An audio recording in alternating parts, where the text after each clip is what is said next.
Chi? Il piede! Mica lo conosco io. È questa qua. Se era formicato non lo muovi neanche. Sì, che normale.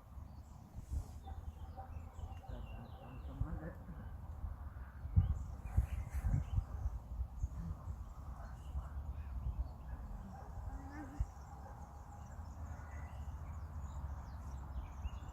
Tutto dico.